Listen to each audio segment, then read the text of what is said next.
जिस वक्त संसद के अंदर कूद पड़े थे दो संदिग्ध, कर रहे थे उछल कूद, न वहां मोदी मौजूद थे न शाखी थी मौजूद थी। राहुल गांधी के खिलाफ रची गई थी बड़ी साजिश। बीजेपी सांसद ने संसद के अंदर दाखिल करवाए थे लड़के, खुल गई साजिश की परतें। सड़क पर राहुल से हार गए तो संसद के अंदर हमले की रची गई साजिश। बीजेपी सांसद की करतूत पर हिल गया पूरा देश।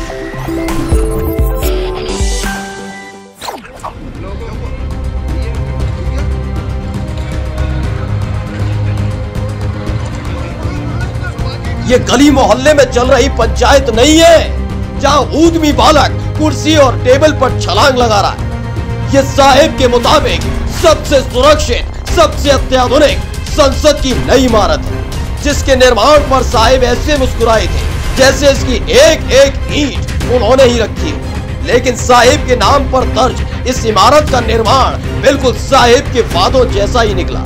दो लड़के घुसे, सांसदों पर कूद पड़े और खोलकर ऊधम किया गया।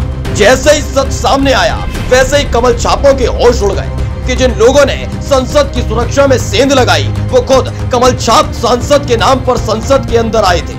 क्या यही वजह थी कि उनकी जांच नहीं की गई? क्या कोई सोची समझी साजिश थी? क्योंकि जिस वक्त यह हमला हुआ उस वक्त संसद के अंदर राहुल गांधी मौजूद थे। इनकी जो एंट्री हुई सदन के अंदर, उसका पास बनाने में और उस पास की सिफारिश और हस्ताक्षर किया भाजपा के मैसूर के सांसद श्री प्रताप सिम्हा जी ने। तो उनकी क्या जवाबदेही है? क्या वो जानते थे ये लोग कौन है? सवाल तो वाजिब है कि अगर यही लड़के किसी कांग्रेसी सांसद या फिर विपक्षी पार्टी के सांसदों के पास पर संसद के अंदर दाखिल होकर तमाशा करते तो सारे के सारे कमल छाप नेता छाती पीट रहे होते। बिल्कुल वैसे ही जैसे महुआ मोइत्रा के मामले में किया था।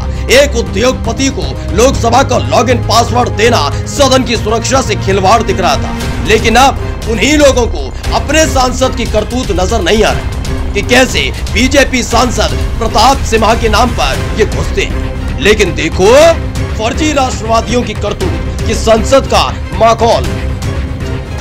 का माखौल उड़ा कर रख दिया। सवाल ये कि बीजेपी सांसद की इसमें क्या भूमिका है? क्या कोई साजिश रची गई? क्या होगी कार्रवाई बीजेपी सांसद प्रताप सिम्हा पर? सवाल ये भी कि बीजेपी सांसद के नाम की पर्ची देखने के बाद क्या इन लोगों की ढंग से जांच नहीं हुई?